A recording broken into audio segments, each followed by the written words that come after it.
Olá, pessoal! Vamos esclarecer melhor a questão 65 do Enem de 2011. Vamos lê-la novamente. Em 1999, a geneticista Emma Whitelaw desenvolveu um experimento no qual ratas prenhes foram submetidas a uma dieta rica em vitamina B12, ácido fólico e soja.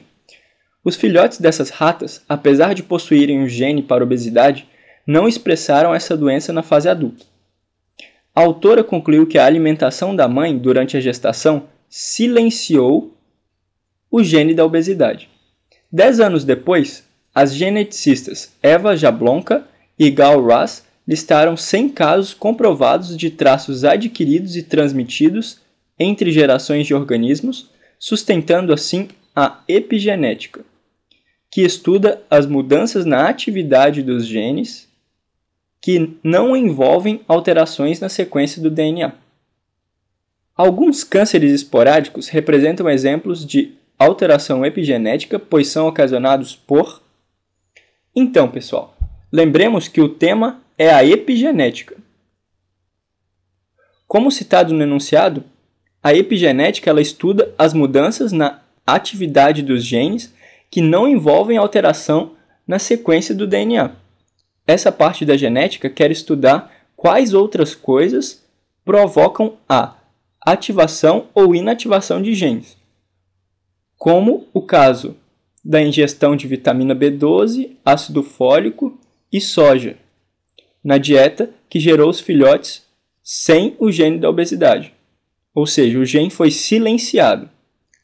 Para provocar essas mudanças na atividade de genes, nós temos como 3 coisas principais: a metilação, que é a inserção de um grupo metil, ou seja, CH3, na cadeia de DNA. Essa inserção acaba por ativar ou inativar o gene. Outro mecanismo em que ocorre essa alteração na atividade é a fosforilação, inserção do grupo fosfato, que também altera a atividade de genes.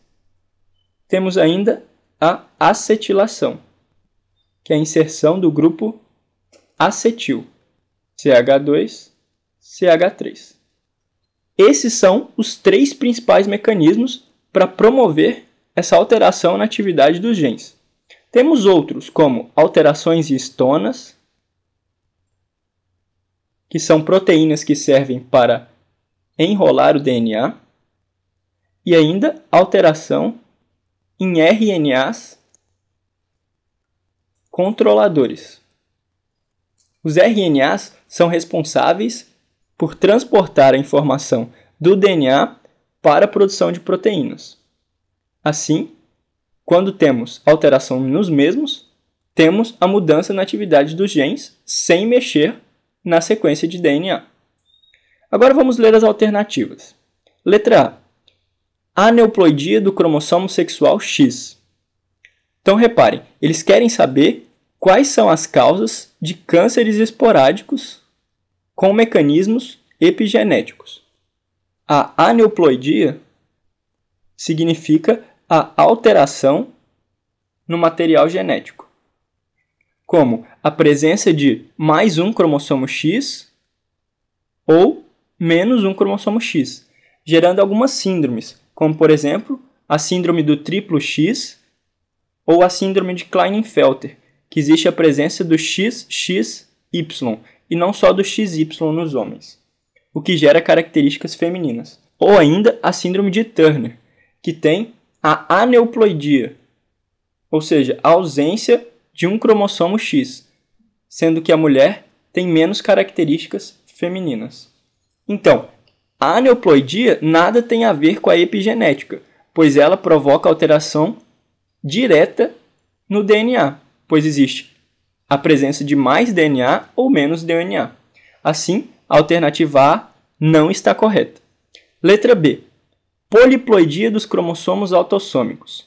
A poliploidia significa a presença de vários conjuntos de cromossomos. Por exemplo, nós humanos temos a diploidia, somos 2N, temos pares de cromossomos homólogos no nosso núcleo. existe a triploidia, 3N, em algumas plantas, quadriploidia e assim por diante. Nesse caso, a poliploidia também envolve alterações na sequência de DNA, pois existe a maior presença ou menor presença de cromossomos. Assim, não tem base na epigenética. Letra C. Mutação em genes autossômicos com expressão dominante. A mutação em genes significa a modificação na sequência de DNA de um gene por outro. Autossômico quer dizer que diz respeito ao corpo, ao contrário de cromossomo sexual, como o X e o Y. Qualquer outro tipo de cromossomo é dito autossômico, com expressão dominante. Expressão dominante quer dizer que ele tem dominância sobre o seu alelo. Por exemplo, o azão, azinho, o azão seria um gene dominante. Ele predomina na expressão quando na presença do seu alelo recessivo.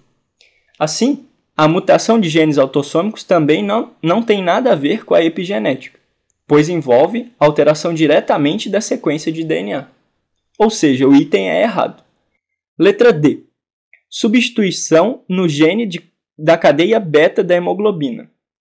A hemoglobina é a responsável por carregar o oxigênio no nosso sangue. Ela tem principalmente duas partes. A hemoglobina é composta por duas cadeias alfa e duas beta.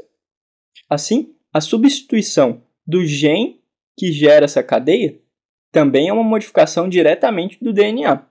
Não é uma alteração epigenética, ou seja, que não está envolvida na sequência do DNA. Assim, o item é incorreto. Já a letra E diz inativação de genes por meio de modificações nas bases nitrogenadas. Essa sim é uma alteração epigenética, pois existe alteração na atividade de genes, como ativação ou inativação no caso, através de modificações não diretas no DNA, mas em algumas bases nitrogenadas apenas. Assim, a única alternativa mais coerente é a letra E. É isso aí, pessoal. Espero que tenha respondido algumas dúvidas. Até mais!